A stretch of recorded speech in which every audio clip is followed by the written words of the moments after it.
Hi everyone. Today I'm going to talk about why you should save water. And this should come as commonsensical to most of us. We all know that we need to save water, but let's put some things into perspective.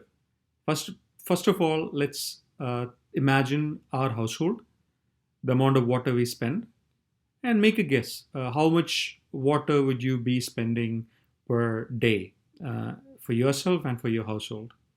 Is it like 100 gallons, 200 gallons, 500 gallons, right? Make a guess and then go to this particular website, which lets you enter your information and for various activities that you do as part of your daily routines. And it will tell you that on an average, you would be spending about 1,800 gallons per day if you're a US household.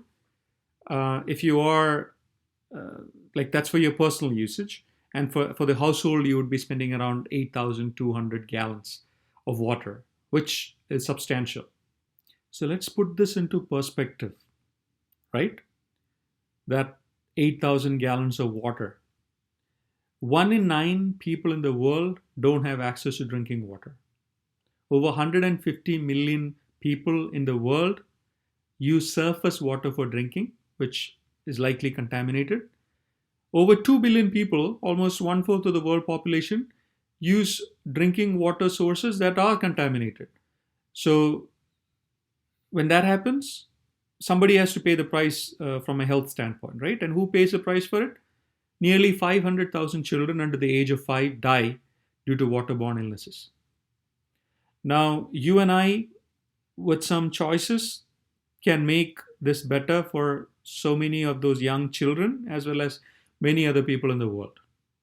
But that aside, right? So let's imagine you are in those camp where you feel okay. It's not something that's affecting me as somebody who lives a pretty good life, right? Let's think again, because what I'm going to show you is the map of 2025 of all the water stress areas in the world and how it's going to be. And you can see it hasn't discriminated in terms of where that water shortage is going to happen. It's all over the world. It's everywhere, right? Um, so why should you care? Maybe this will make you think once more, right? So why you should care, right? So now also imagine your children and your grandchildren. And this is now you know that this is something that's going to affect not just some people in the world, but everybody in the world, right? So you and I, all of us are going to be together. So imagine your children and your grandchildren, and imagine the legacy that you want to leave them with. Is it the one on the left-hand side or the one on the right-hand side? The choice is yours. Now, what can you do to make this better? Some simple life choices, right? Not wasting food, because food requires water to process and to be delivered to you.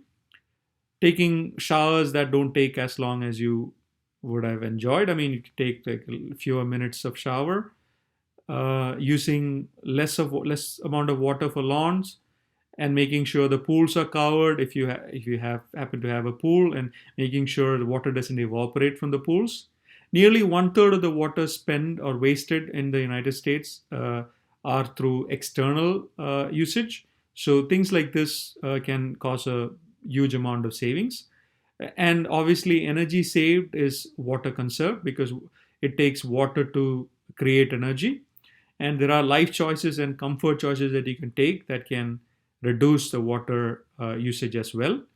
And lastly, try to recycle. So these are some of the things that you can definitely do to ensure that it is a better future for all of us, including our children and our grandchildren. Thank you very much.